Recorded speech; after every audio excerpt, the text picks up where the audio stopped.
What's in the box? The Academy Award. For an actor, it is the pinnacle of their career. It's a sign that after all the years of waiting tables, all the bit parts in sleazy horror movies, all the abuse you've taken from tyrant directors, you've shown them all that you're among the best of the best in Hollywood. Then you wake up from your cocaine high and find out you did some piece of shit called Agent 00 Dog Sitter and find yourself back at square one. Yes, it's a cruel fact of life that with one bad script choice, a Hollywood celebrity can be knocked down from A-list to C-list to Dancing with the Stars in the blinking of an eye. And I, Jesse Shade, am going to be your guide through some of the most epic post-Oscar failures in the history of film acting. Keep in mind that we will not include the cast of Movie 43 or Nicolas Cage, because we don't want to make this list too predictable. Screaming at the door! So without further ado, JoBlo.com and Awfully Good Movies welcome you to the top 10 worst post-Oscar career choices.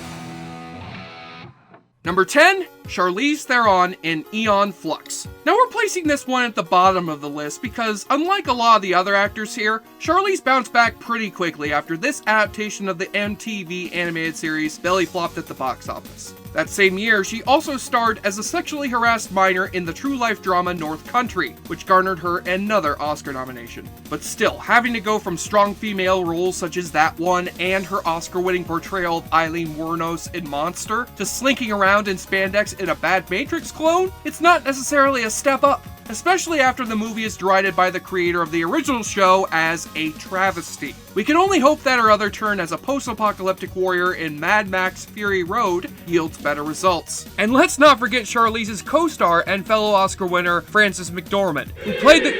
Okay, Mrs. McDormand, I'm sorry, I'll take you off the list, please don't eat me! Number 9, Jeff Bridges in R.I.P.D. Ever since Jeff Bridges took home the Oscar Gold for playing an alcoholic country singer in Crazy Heart, he's taken it upon himself to stick to that vein and play more grumbly old drunk men with beards. I can do nothing for you, son. Our world is different.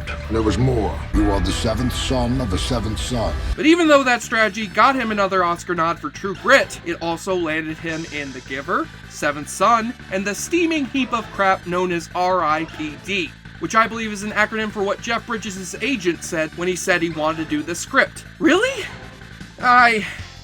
Please don't. With its obvious theft of plot elements from better movies, undercooked story, and boatloads of shitty CGI, this supernatural actioner put the R.I.P. in R.I.P.D. and proved to Jeff Bridges that going can only sustain your career for so long.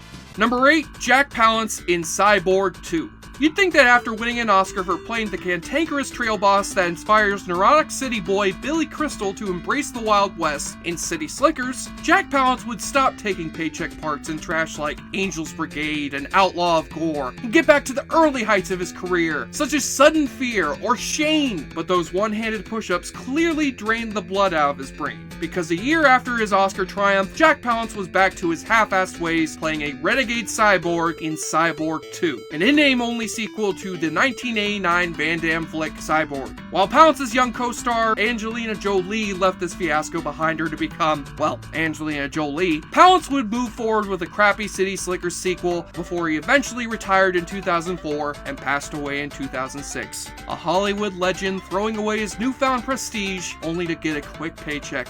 Believe it or not. Number 7, Jamie Foxx in Stealth. At the time of his Oscar win for embodying the legendary Ray Charles in 2004's Ray, Jamie Foxx should have been working on a complex drama that would showcase his newly lauded acting skills. But nope, the day after he tearfully thanked the Academy, he was back on set to be third billed behind bargain bin Matthew McConaughey and Jessica Biel and fight an evil robot jet plane in 2005's Stealth. As Ray Charles, Foxx portrayed a genius struggling to bring joy to the world through a debilitating drug addiction and the struggle of blindness. As Lieutenant Henry Purcell, Foxx died halfway through the movie trying to blow up an evil jet plane. Oh, I'm sorry. Spoiler alert! Though this career choice would come to bite Jamie in the ass, his career would eventually come back full force with his performance in Django Unchained. only to follow that up with White House Down, The Amazing Spider-Man 2, and Annie. God damn it, Jamie Foxx, stop talking to your agent after she's inhaled a can of keyboard duster. Number 6, Louise Fletcher in Exorcist 2, The Heretic. It seemed perfectly logical that after playing the tyrannical Nurse Ratched in One Flew Over the Cuckoo's Nest, a leading role in the sequel to one of the most iconic films of the 1970s would be just the ticket to riding that post-Oscar wave. But for Louise Fletcher, she ended up picking one of the most batshit sequels ever made, from a director, John Boorman, who openly hated the original movie. And boy does that show.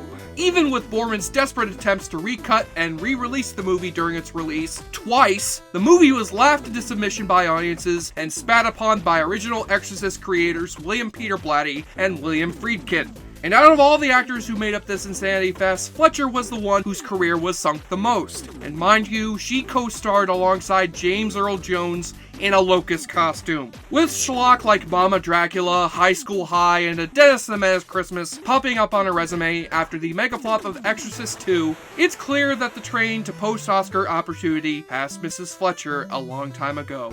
Number 5, Adrien Brody in Inappropriate comedy. With his triumphant smooch with Halle Berry on the Oscar stage, Adrien Brody declared with his Oscar win that he was here and he was gonna stay. And after working with a director as prestigious as Roman Polanski in The Pianist, for whom Brody got rid of his apartment, sold his car, dumped his girlfriend, and went down to 130 pounds just to get into character, you'd think that beating Jack Nicholson and Daniel Day-Lewis for an Oscar would put him nowhere but up. But in between working with directors as prestigious as Woody Allen and Wes Anderson in supporting roles, Brody's also suffered a surprising amount of flops, none of which are as baffling as being directed by the sham wow guy in the feature-length sketch comedy Inappropriate comedy. See, you pronounce the app like it's an app on an iPad because it's funny, even though it isn't! How you can think it's okay to go from a Holocaust victim to a gay stereotype cop named Flirty Harry who has to puke out such lines as this? Go ahead.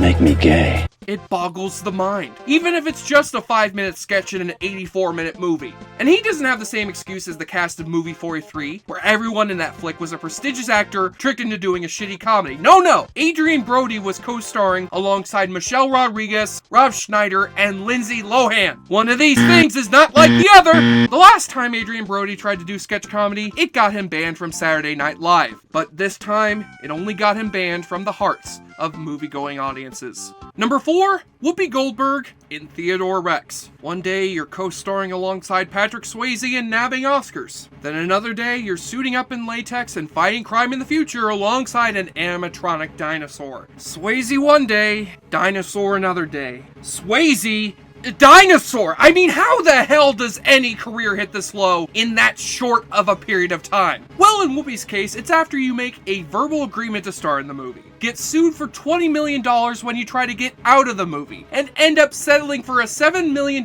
paycheck to end up doing the movie. And boy, does Whoopi ever look like she's being held against her will to be in this piece of shit. Co-starring alongside the inbred cousins of Earl Sinclair and wearing an outfit that's clearly made for a more attractive woman. So after Theodore Rex went straight to the video shelf, missing the theaters completely, Whoopi's career would inevitably go down the same path as many other faded icons from the 1990s, babbling about inane bullshit on The View. Is it ridiculousness or is it racist? It's racist. See, I don't think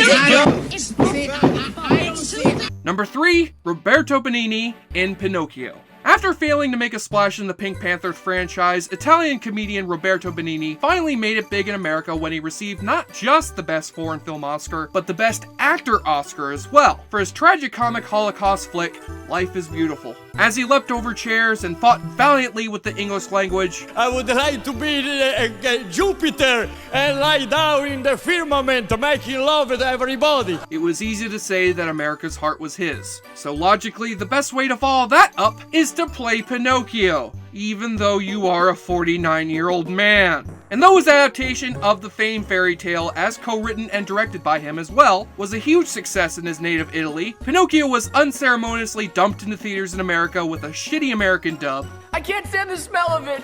It's not fair. No. Oh. And sank like a stone. Namely because it's hard to sell the American public on a 49-year-old flesh and blood man playing a wooden boy. So other than one more directorial effort and an appearance in Woody Allen's To Roam With Love, Benigni has largely chosen to stay out of the spotlight for good. All because he was a 49-year-old man who, despite not being a child, ended up playing a child! No! No, sir! That is wrong! Number 2, Halle Berry in Catwoman. With one bad call from her agent, Halle Berry found herself going from tearfully accepting an Oscar for her emotionally raw work in Monsters Ball in 2002 to jokingly accepting a Razzie for her tuna-eating, catnip-rubbing performance in Catwoman in 2005. The one thing people forget about the case of Halle Berry, though, is that her actual performance is not that bad. She does everything an actress playing Catwoman should do, and under better circumstances, she may have been as highly regarded in the part as Michelle Pfeiffer or Anne Hathaway. It's just that when you give her a stupid script, game over.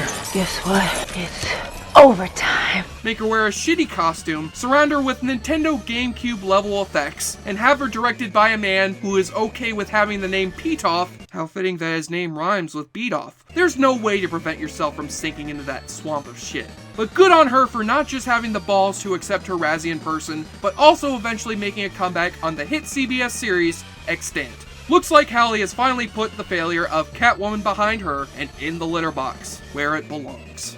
And the number 1 most epic post-Oscar career failure is... Cuba Gooding Jr. and Jerry Maguire! Cuba Gooding Jr. in...